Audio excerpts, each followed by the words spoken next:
Atos 1, do verso 1 em diante. Amém? Os irmãos acharam? Quem achou diz amém. Amém. Em meio, diz assim então, Atos 1, do 1 ao 8. Em meu livro anterior, Teófilo, eu escrevi a respeito de tudo o que Jesus começou a fazer e a ensinar, até o dia em que foi elevado aos céus. Depois de ter dado instruções por meio do Espírito Santo aos apóstolos que havia escolhido, depois do seu sofrimento, Jesus apresentou-se a eles e deu-lhe muitas provas indiscutíveis de que estava vivo. Apareceu-lhes por um período de 40 dias, falando-lhes acerca do reino de Deus. Certa ocasião, enquanto comia com eles, deu-lhes esta ordem: não saiam de Jerusalém, mas esperem pela promessa de meu Pai, da qual lhes falei. Pois João batizou com água, mas dentro de poucos dias vocês serão batizados com o Espírito Santo. Então, os que estavam reunidos lhe perguntaram: Senhor, é neste tempo que vais restaurar o reino a Israel? E Jesus respondeu: não lhes compete saber os tempos ou as datas que o Pai estabeleceu para a sua própria autoridade, mas receberão poder quando o Espírito Santo descer sobre vocês, e serão minhas testemunhas em Jerusalém, em toda a Judéia e Samaria e até os confins da terra. Verso 8 novamente: mas receberão poder quando o Espírito Santo descer sobre vocês, e serão minhas testemunhas em Jerusalém, em toda a Judéia e Samaria e até os confins da terra. Amém. Pode se assentar. E ao sentar, já dá um cutucão no irmão do lado e pergunta para ele: você está cumprindo a sua missão? Você está cumprindo a sua missão? Eu espero que ninguém respondeu que missão, daí a coisa está feia. Foi nos dado sim uma missão, e é importante nós olharmos para a realidade do mundo, e nós vamos ver que todos os seguidores de qualquer religião, de qualquer ideologia, de filosofia, de pensamento, ele vai procurar cumprir uma missão, senão a vida também perde o sentido. Há alguns dias atrás, todos nós contemplamos o que aconteceu em Paris, quando homens colocaram bomba no seu corpo, se muniram de muitas armas e praticaram ali um genocídio, assassinaram mais de 100 de pessoas ali em Paris, na França, e todos nós ficamos contemplando, assistindo, meditando o porquê daquilo. Muitos questionamentos vieram à tona, e no fim, a evidência foi uma só: esses homens, é claro, baseado numa filosofia satânica, eles estavam cumprindo a sua missão, eles estavam cumprindo o que eles leram no Alcorão, que contém mais de 100 suras, mais de 100 versos, que manda literalmente matar todos aqueles que são infiéis, todos aqueles que não reconhecem Alá como seu Deus e Maomé como profeta, tem que ser exterminado. Então eles estavam cumprindo a missão proposta lá atrás, a partir de 622, pela religião islâmica. Ah, pastor, mas nós sabemos que nem todos os muçulmanos agem e pensam assim. É claro que cada um tem uma interpretação diferente do Alcorão, mas eu considero que esses são, o que nós chamamos de radicais, literalmente, eles estão nas raízes islâmicas, porque eles querem literalmente fazer aquilo que foi ensinado para eles e aquilo que está no livro sagrado deles. Outro dia nós falamos mais sobre islamismo, mas essa é a grande verdade. Não sou especialista em islamismo, mas desde 2006, quando eu li pela primeira vez o Alcorão, no seminário, fizeram a gente ler de capa a capa, porque estavam nos estudos islâmicos.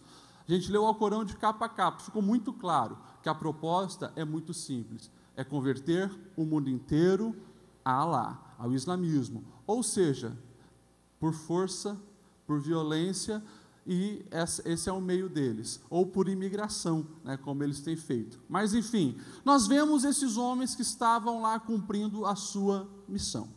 Por outro lado, temos nós, os cristãos, que conhecemos o nosso Deus e também recebemos uma missão que em vários versículos, várias falas de Jesus, fica muito evidente qual é a nossa missão principal.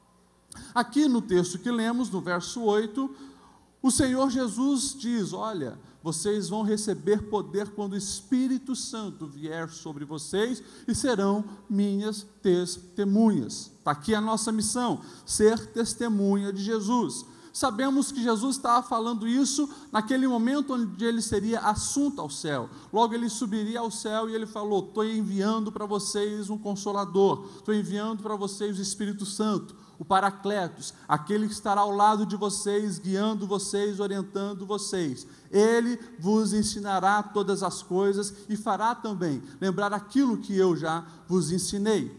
Esse texto aqui que nós lemos ressalta aos meus olhos 3 verdades que eu gostaria de compartilhar com a igreja. E o primeiro está ali, muito claro, depois do mas de Jesus: receberão poder quando o Espírito Santo descer sobre vocês. O poder vem com o Espírito Santo. O poder vem com o Espírito Santo. O versículo começa com mais, porque você vai ver um pouquinho antes que os discípulos, eles fazem uma pergunta. Verso 6 diz: então os que estavam reunidos perguntaram: Senhor, é nesse tempo que vai restaurar o reino a Israel? Fica muito evidente que eles estavam preocupados com um reino terreno. Fica evidente que eles estavam preocupados quando seria que Israel poderia se livrar do jugo romano. Quando haveria um novo rei em Israel, um rei terreno. E daí Jesus dá uma resposta dizendo: não lhes compete saber os tempos e as datas que o Pai estabeleceu pela sua própria autoridade, mas receberão poder quando o Espírito Santo descer sobre vocês. Eu acho lindo isso, porque fica muito evidente o nosso papel no reino. O nosso papel no reino, o que compete a nós, não é ficar especulando coisas que o Senhor não quer nos revelar ainda. Coisas que está para o futuro ou está na mente de Deus. Jesus deixa bem claro: olha, isso aí vai ter um tempo certo para acontecer. Isso que vocês desejam saber, o que está permeando o coração e a mente de vocês, questionamento, deixa isso com o Pai. Agora, tem uma coisa, esse mas, Jesus está dizendo, tem uma coisa, que é o que vocês precisam saber, viver e buscar. Ao receber o Espírito Santo, vocês também terão poder para ser testemunha. Isso aqui já é uma grande verdade que todos nós precisamos entender. Se todos os crentes de 2015, da Assembleia de Deus em Blumenau, se nós entendêssemos que o nosso papel é buscar o Espírito Santo, que Ele vai nos revestir, e ficasse especulando menos coisas na internet, sobre teorias de conspiração, sobre coisas que muitas vezes não vai acrescentar em nada, nós certamente seríamos muito mais relevantes do que temos sido. Nós precisamos buscar o Espírito Santo. O poder vem dele. E quando eu falo em poder, eu não falo de um poder humano, não falo de um poder de influência, não falo de um poder intelectual, não falo de um poder das habilidades humanas. Estamos falando do poder sobrenatural do Senhor. Um poder que converte o coração humano. Não pela eloquência de um pregador, mas pela atuação do Espírito Santo na vida de um pregador. Um poder que coloca o ser humano no lugar certo, na hora certa, no momento exato, justamente para testemunhar dele, como acontece com Filipe. De repente ele é transladado, aparece perto de um caminho, onde está vindo uma carruagem com um homem da África muito importante, um etíope, eunuco, que estava ali provavelmente representando uma das rainhas da Etiópia, e ali, quando chega do lado Filipe, ele ouve aquele homem lendo Isaías, e ele pergunta a si mesmo: ué, isso aqui é sobre quem? Isaías está falando sobre ele mesmo ou sobre outra pessoa? E daí o apóstolo ele entra, evangeliza e faz ali o batismo daquele homem que se rende ao Senhor. É desse poder que nós estamos falando, de estar sendo guiado pelo Espírito Santo para estar no lugar certo, na hora certa. Estou falando do poder de suportar sofrimentos em prol do Evangelho. Nós sabemos que Paulo e Silas, depois de serem chicoteados, estavam lá, presos, amarrados, mas não choravam, não lamentavam e não se arrependiam de ser escolhidos para uma grande obra, mas eles estavam louvando e adorando ao Senhor. Esse é o poder do Espírito Santo, que deseja a cada dia estar presente na nossa vida. Talvez o que tem faltado nos nossos dias seja um evangelho acompanhado também pelas manifestações do poder de Deus. E se temos esse poder, precisa ficar muito claro, nenhum outro poder nos é necessário. O diabo tenta confundir a igreja odierna, dizendo que precisa sim de outros poderes, que precisa estar em poderes políticos, poderes financeiros, lugares de status social, poderes da força da comunicação. E muitos têm buscado isso em primeiro lugar, antes de buscar o poder do Espírito Santo, e por isso não é tão relevante como deveria. O poder que nós precisamos é do Espírito Santo. Se temos esse poder, nenhum outro poder nos é necessário, pelo contrário, ele vai nos levar a fazer com eficiência e eficácia a obra de Deus. Essa verdade de que o poder vem com o Espírito Santo é extremamente importante nós levarmos nosso coração, para nós não acharmos que somos alguma coisa. Precisa ficar muito claro que sem o Espírito Santo na nossa vida nada acontece. Por isso, lá no verso 4, Jesus vai dizer: mas espere pela promessa do Pai da qual falei, vai vir o Espírito Santo. Os discípulos nessa altura do campeonato, eles até sabiam já o que fazer.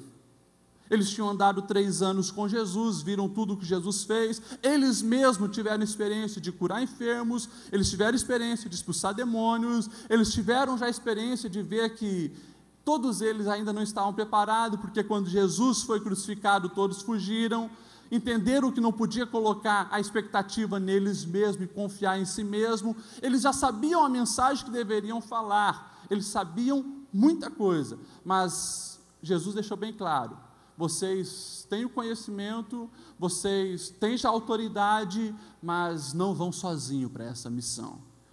Senão vocês vão se frustrar. Vocês precisam do Paracletos, deste que vai estar ao lado de vocês o tempo todo.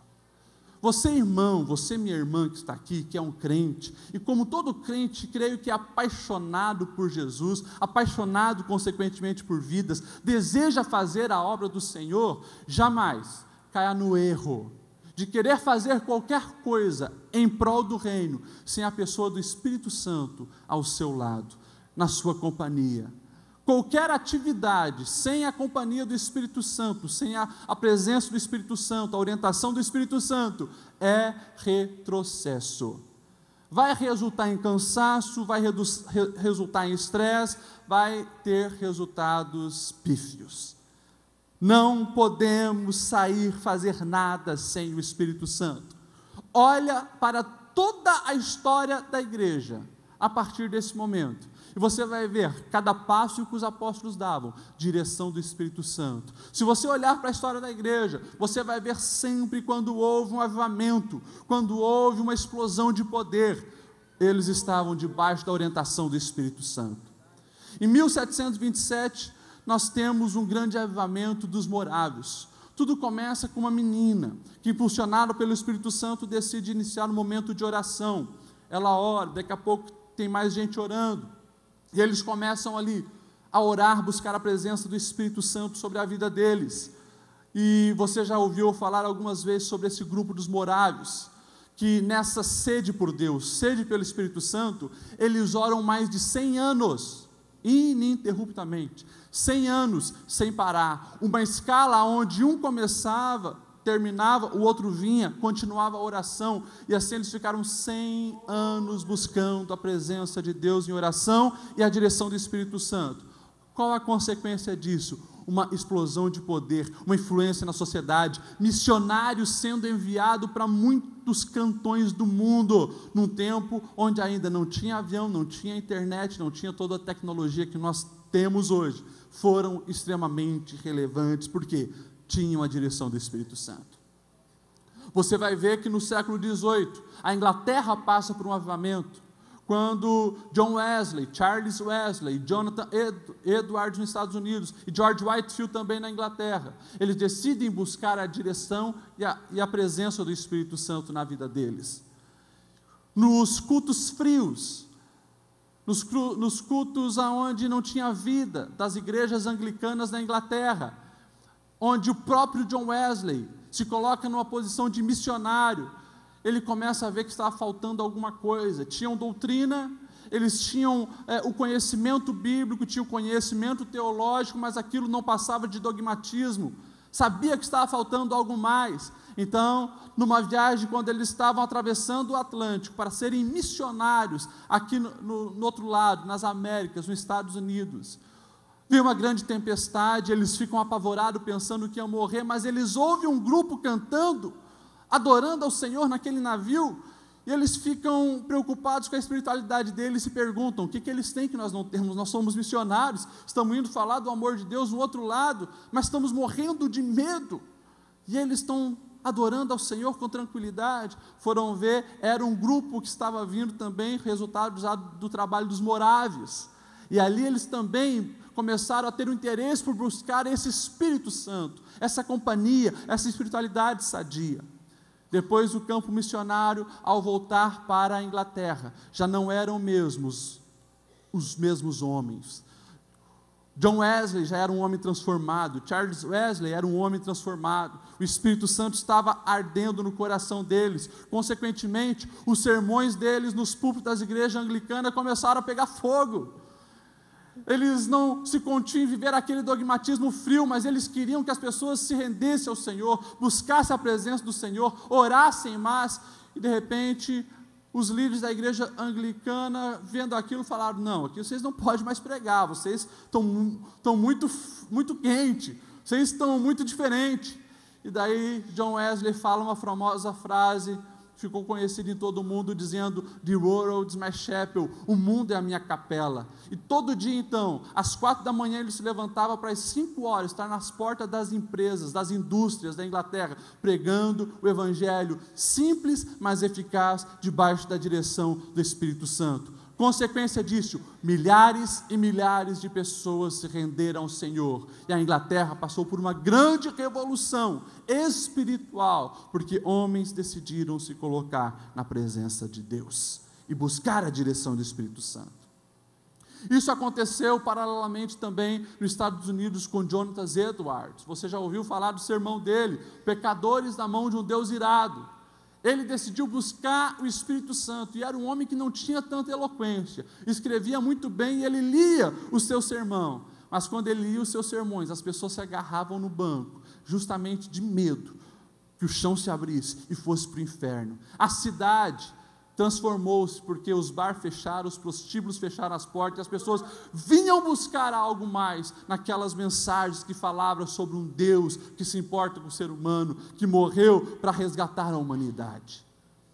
Nós, olhando para nossas raízes pentecostais, olhe um pouco da história, de onde tudo começou, com Edward Irving, Charles Parham e William Seymour nos Estados Unidos. Nós vamos ver que esses homens eram homens que buscavam a direção do Espírito Santo. Quando todos lá na América do Norte falavam, olha, essas coisas que vocês estão vendo em Atos dos Apóstolos, batismo com o Espírito Santo, com dom de línguas, cura, profecia, isso é coisa lá do passado. Deus permitiu isso há 2000 anos atrás para a expansão da igreja, hoje isso não funciona mais. Mas eles falaram, não é assim, vamos buscar a direção do dono da igreja, vamos falar com Deus, vamos buscar a direção do Espírito Santo. Consequentemente, eles começaram a receber o batismo com o Espírito Santo, uma explosão aconteceu nos Estados Unidos, chegou ao Brasil, porque nós sabemos que tanto Daniel Berry quanto Gunnar Wingre estavam sendo já influenciados pelo movimento pentecostal. Todos os momentos da história da igreja onde houve resultado, você vai ver uma presença intensa do Espírito Santo. É Ele que dá poder para você testemunhar. Não esqueça disso, o poder vem com o Espírito Santo. E a minha pergunta para você é justamente isso. Você tem buscado a companhia do Espírito Santo? Tem valorizado a companhia do Espírito Santo? Será que você tem sentido mais falta do seu celular e fez protesto no Facebook quando tiraram o WhatsApp do ar? Ou está mais preocupado com a companhia do Espírito Santo? Vivemos em tempos onde, se o WhatsApp sai no ar, tem gente que fica maluca, desesperada. Que esse desespero também esteja no nosso coração, quando nós pensarmos coisa errada, o Espírito Santo se afastar, nós venhamos fazer a oração de Davi: não retires de mim o teu Espírito. Valorize a pessoa do Espírito Santo. Valorize a pessoa do Espírito Santo. A segunda verdade nesse texto, além de entendermos que o poder vem com o Espírito Santo, esse poder ele tem um propósito: poder para testemunhar. Jesus disse: serão minhas testemunhas. Pastor, o que é ser testemunha? Ser testemunha é muito simples, é alguém que viu, ouviu alguma coisa e agora vai testemunhar, vai contar, vai relatar aquilo que ela presenciou, que ela viveu. Isso é uma testemunha. É claro que o termo que Lucas vai usar a escrever Atos é um termo muito mais pesado e profundo. É a expressão mártir. Testemunha, nessa expressão em grego, é a palavra mártir, ou seja, alguém que está disposto a ir à última consequência para defender aquilo que viu e aquilo que ouviu. Nós precisamos saber que só pode ser testemunha quem viu, ouviu, presenciou, vivenciou alguma coisa. Senão não pode testemunhar nada, nada. Atos 4:20 diz assim: pois não podemos deixar de falar do que vimos e ouvimos. Fala dos discípulos quando estavam sendo proibidos de pregar o Evangelho. Não podemos deixar de falar o que vimos e ouvimos. E eu pergunto para você: o que você viu, o que você ouviu, o que você experimentou, que você não consegue conter no coração e precisa botar para fora? Qual é a verdade que você conhece? Qual é a experiência que você teve, que você tem certeza que outras pessoas precisam conhecer isso, desfrutar isso? Será que é a experiência de ter visto o Corinthians ser campeão mais uma vez do Brasil? É isso que está no teu coração e você sabe que vai mudar o mundo e nas tuas conversas você só fala de Corinthians? Ou quem sabe você viu um filme que tocou no seu coração quando o herói salva a donzela e você chorou com aquela cena e falou forte? É isso que quando você para conversar com alguém vem à tona porque você acha que isso vai mudar o mundo? Que nós possamos entender que houve um verdadeiro mocinho na história da humanidade, que não salvou só uma donzela, salvou os donzelos também, salvou toda a humanidade, e essa é a verdade que precisa arder no nosso coração, a ponto de nós não conseguirmos nos conter, mas aonde estivermos, o que fizermos, aonde formos, nós poder testemunhar a respeito de Jesus, testemunhar a respeito do Evangelho, testemunhar que todos nós estávamos condenados, mas o amor do Senhor foi tão grande para conosco que enviou o Filho dele para pagar o preço da humanidade, e hoje nós podemos ter novamente intimidade com Deus, acesso a Deus. Essa é a mensagem que todos nós precisamos propagar. Não tem nada, nada. Não há outro nome que nos salva, não tem nada, nenhuma outra informação, nenhum outro conhecimento, nenhuma outra experiência que possa gerar salvação para a humanidade, a não ser em Jesus. É Jesus que salva. Portanto, a vida não faz sentido se você não viver para Ele. Não faz sentido se você não viver para Ele. O que nós precisamos fazer então? Divulgar isso com toda paixão, com todo fervor, falando do verdadeiro Evangelho. Eu tenho me preocupado muito com algumas coisas que eu tenho visto na maneira de compartilhar o Evangelho. Esse dia eu parei para pensar numa frase aí das redes sociais, um crente, né? Creio que na melhor das intenções, né? Falou sobre Jesus morrer na cruz e ainda colocou, deu uma chance para Jesus, deu uma chance para Jesus. Sabe, eu fico muito preocupado porque às vezes parece que é justamente isso, a humanidade poderosa, a humanidade pomposa, e um Jesus se humilhando, pedindo uma esmolinha ali, dá uma chance para mim, dá uma chance para mim. Não! Ele que nos deu uma chance. Nós estávamos perdidos, condenados, sem esperança nenhuma, não podíamos nos salvar. Deus que nos deu uma chance, a nós que precisamos nos humilhar e buscar a presença dEle, buscar a salvação dEle, se apegar na mão dEle que se estendeu para nós, moribundos, cegos, nus, miseráveis. É nós que precisamos do Senhor, é Ele que tem que dar uma chance para nós, e Ele deu através de Jesus na cruz, e nós precisamos se agarrar nisso, e deixar muito claro para essa humanidade, se não se arrepender dos seus pecados, se não se agarrar nas mãos do Senhor que se estendeu para ela, vai sim cair feio. Deus nos deu uma chance, e isso precisa permear a nossa vida, e que nós possamos compartilhar isso com todo o nosso coração, com toda a nossa vida, com todo o nosso fôlego, sabedoria, riqueza, conhecimento, que tudo seja voltado para proclamar as boas novas do Evangelho. Obedeça ao Senhor. Ele disse para você ser testemunha. Busque o Espírito Santo que te capacita, te dá poder. Nem sempre é fácil. Não, é verdade, nem sempre é fácil. Mas quando temos o Espírito Santo, as coisas fluem.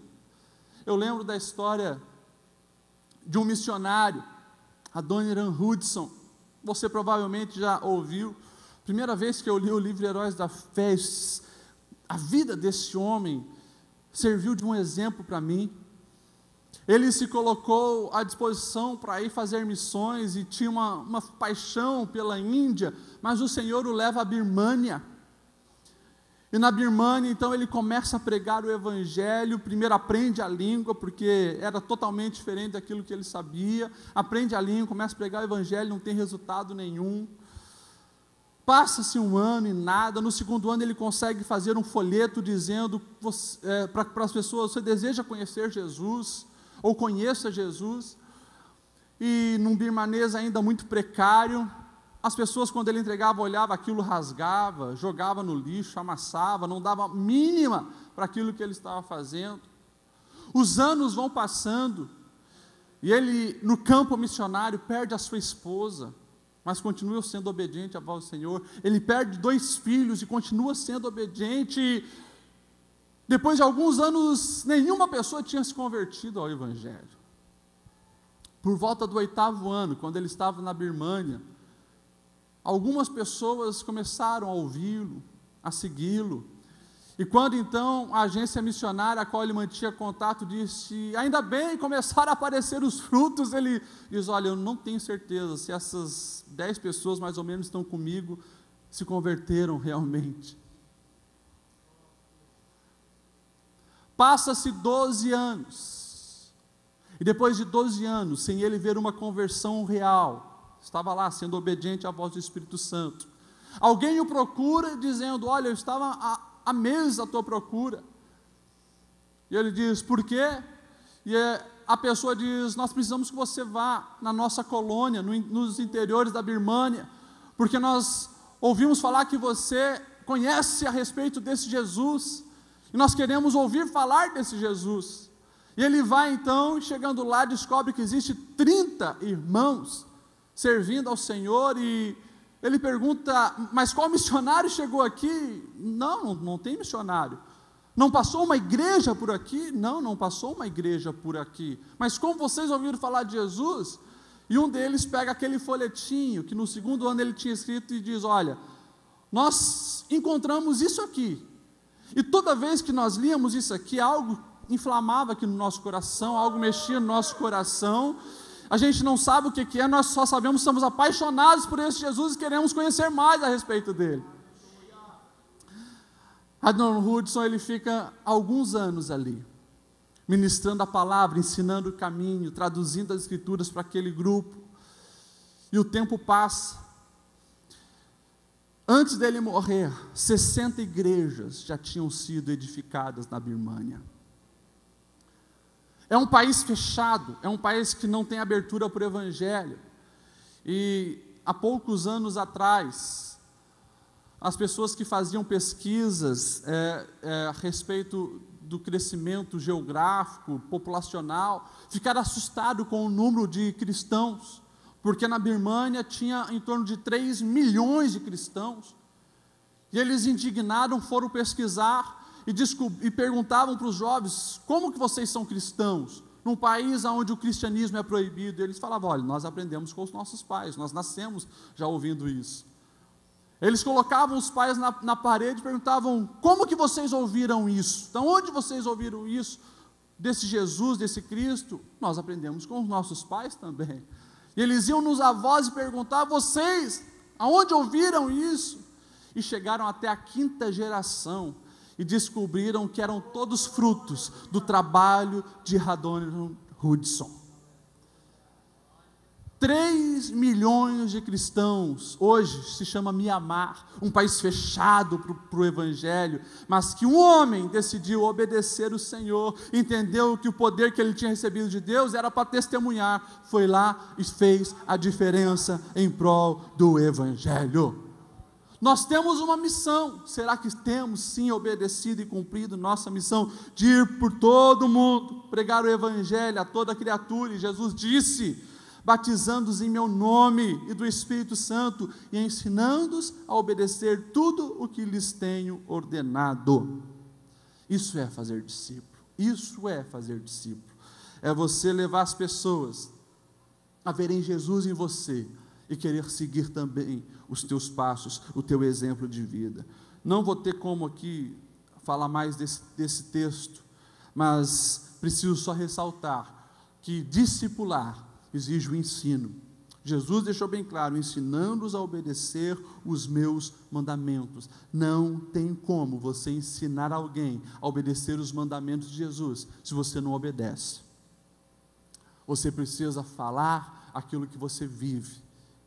Testemunhar é muito mais que falar de Jesus, é viver Jesus, é ser parecido com Jesus.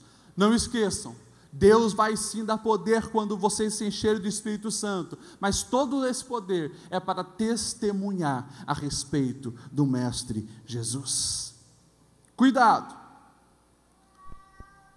para não querer poder com propósito errado. Cuidado.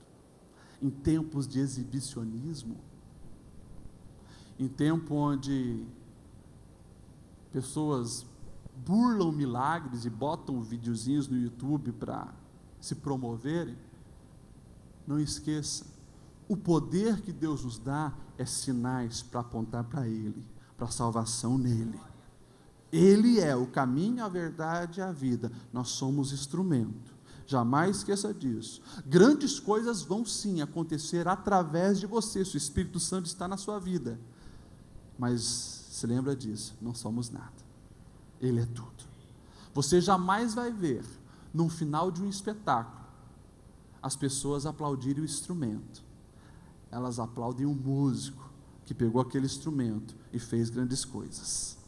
Você é um instrumento. O músico é Espírito Santo. A Ele a honra, a Ele a glória, a Ele a adoração. A terceira verdade, para nós encerrarmos e participar da Santa Ceia. Quando Jesus disse: receberão poder ao descer sobre vós o Espírito Santo, serão minhas testemunhas, ele fala onde começa isso: Jerusalém, Judeia, Samaria e até os confins da terra. Não esqueça que o desejo de Deus é sim alcançar os confins da terra, mas tudo começa em Jerusalém. Pastor, o que isso tem a ver com a gente? Não estamos em Jerusalém, estamos em Blumenau. Tem a ver que é aqui que você precisa deixar o Espírito Santo começar a te guiar. É aqui que você precisa fazer a diferença. Começa na tua casa, com os seus, a ser uma verdadeira testemunha do Evangelho. Já falei para os irmãos sobre o gadareno, que naquela época era conhecido já por ser alguém que ninguém dava conta, quebrava correntes quando amarravam, alguém possesso, alguém que ninguém conseguia. E olha que estamos falando de uma época que também caminhavam por aquelas terras os exércitos romanos, ninguém dava conta daquele homem.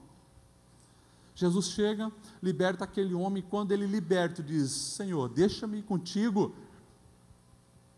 Talvez um dos discípulos cutucou Jesus e disse: estamos feitos agora, olha só, que Marte que vai ser, né, para a gente, ninguém conseguia com esse homem, agora vai estar conosco, sendo um de nós. Jesus, leva ele, vamos agora virar o bambambam. E Jesus disse: não, você vai para a tua casa e prega tudo o que aconteceu contigo entre os seus.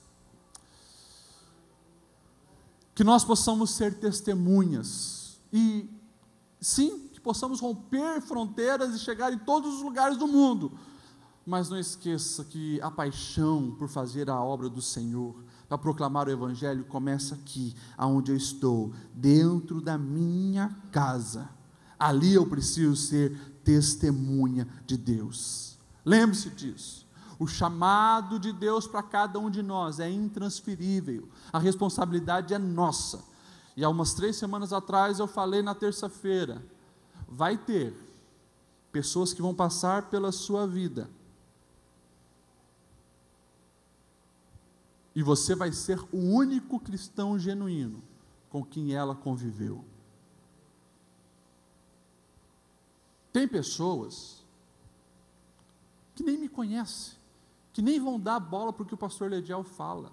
Tem pessoas que não conhecem a biografia do pastor Nirton, ele pode falar de Jesus, nem vão dar bola. Agora, tem pessoas que confiam em você, tem pessoas que estão olhando para você, que convivem com você. A responsabilidade é tua, faça a tua parte. Teve um menino no norte dos Estados Unidos, região sul dos Estados Unidos, desculpa, chamado Henry Ball. Esse menino viu que, se eu não estou enganado, é estado do Novo México. Ele viu que muitos meninos da onde ele convivia, né, falavam espanhol, e ele achava aquilo interessante, né, porque o pessoal vinha dos países ali da América Central, vinha do México, e estavam agora em toda a comunidade, nas escolas, e ele começou então a ver que aquele grupo era um grupo muito idólatra. Todos os meninos, ao passarem pelas santas, eles faziam o sinal da cruz, andavam com chaveiros, com santos, e veneravam aquilo. E ele falou: preciso falar a verdade para esses meninos. Então, ele aceitou o desafio de quê? De aprender o espanhol. Ele aprendeu o espanhol, e já no primeiro ano, ele então começa a falar de Jesus. Com o espanhol meio arranhado, os meninos, alguns entendiam, outros não. Ele decide ir mais além. Então ele decide escrever em espanhol e pedir para alguém corrigir. E ele escreve um folheto falando simplesmente do amor de Jesus e da verdadeira adoração. E começa a entregar. E alguns meninos começam a ficar curiosos, tal, e de repente ele decide ir um pouco mais além. Ele decide traduzir um livro que falava sobre o plano da salvação para o espanhol para aqueles meninos. E ele traduz, E muitos meninos começam a se converter, começam a ouvir o que ele falava, ele depois já começa a pregar em espanhol. E esse menino, chamado Henry Ball, ele funda uma editora, com foco para a evangelização daqueles povos com fala espanhola. E aí nasce a editora Vida, que depois traduz para o português e com certeza já abençoa a minha e a sua vida com centenas e centenas de livros. Tudo porque um menino resolveu fazer a diferença aonde ele estava, começar por Jerusalém. Deus conta contigo para grandes coisas, na sua casa, no seu trabalho, na sua vizinhança. Estamos encerrando o ano de 2015. Eu finalizo fazendo a pergunta lá do começo. Você tem cumprido a sua missão? Pelo menos uma pessoa conheceu verdadeiramente Jesus esse ano através da sua vida?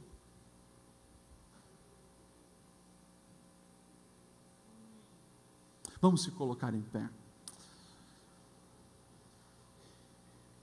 Não seremos relevantes sem o Espírito Santo em nós. Eu oro para que nós possamos finalizar como Paulo, dizendo: combati o bom combate, terminei a carreira, guardei a fé, agora está me reservada a coroa da justiça, que o Senhor, justo juiz, me dará naquele dia, e não somente a mim, mas todos a quanto amam a sua vinda. Apocalipse 22:12, Jesus diz: eis que em breve venho, a minha recompensa está comigo, e retribuirei a cada um de acordo com o que fez. Vamos fazer mais em prol do Evangelho. O Senhor está falando ao nosso coração. Se você ainda não levou uma pessoa a Jesus em 2015, não se conforme. Você tem 10 dias. Clame, ore, jejue, busque o Espírito Santo, para que você possa finalizar esse ano dizendo: Senhor, está aqui. E que você possa entrar em 2016 com uma consciência madura, clara, e que as suas expectativas e propósitos para o ano seja assim: quem quer casar, casar, quem quer arrumar uma namorada, arrumar uma namorada, quem quer ser promovido na empresa, ser promovido, quem quer comprar um carro novo, comprar, ok? Que esses propósitos façam parte da sua vida, mas que eles estejam abaixo da tua missão de vida. Que você possa entrar em 2016 com o primeiro propósito: Senhor, eu quero mais a tua presença, e levar pessoas aos teus pés. Que eu seja luz, que eu seja sal, que eu faça a diferença, que eu saqueie as pessoas que estão indo para o inferno e leve-as a ti, Senhor. Esse é o propósito para 2016. Feche seus olhos, vamos orar. Pastor Linderson estará orando. Pai, a tua palavra nos desafia, a tua palavra, Senhor, nos impulsiona, Senhor, a darmos um passo além, a irmos além, a romper, ó Deus, com limites. Em nome de Jesus, ó Deus, nós queremos sim ser cheios do seu Espírito Santo, sermos tomados da presença do seu Espírito, ó Deus, porque com a força dos nossos braços a gente não vai conseguir cumprir a missão que o Senhor nos deu, ó Deus. Ó Deus, quantos exemplos nós ouvimos, e nós queremos, ó Deus, marcar a história da nossa geração, sendo homens, mulheres, jovens, idosos, crianças, cheios do teu Espírito, ó Deus, trilhando, ó Deus, na nossa geração um testemunho de poder, de autoridade. Enche-nos, enche-nos, enche-nos em nome de Jesus. Que esses sejam dias, ó Deus, de reflexão, que esses sejam dias de despertar em nós o anseio por vivermos mais e mais do Senhor, ó Deus, mais do Senhor. Em nome de Jesus eu oro para que, como uma terra fértil, como uma terra fértil, ó Deus, o nosso coração veja brotar o fruto dessa palavra ministrada em nome de Jesus, em nome de Jesus, em nome de Jesus. Enche-nos, Espírito Santo, enche-nos, Espírito Santo, porque o Senhor pode contar conosco para sermos suas testemunhas. Conta conosco, Espírito Santo, para testemunharmos em Jerusalém, Judeia, Samaria e até os confins da terra, e até os confins da terra, conforme a tua vontade. Assim oramos no teu nome, amém.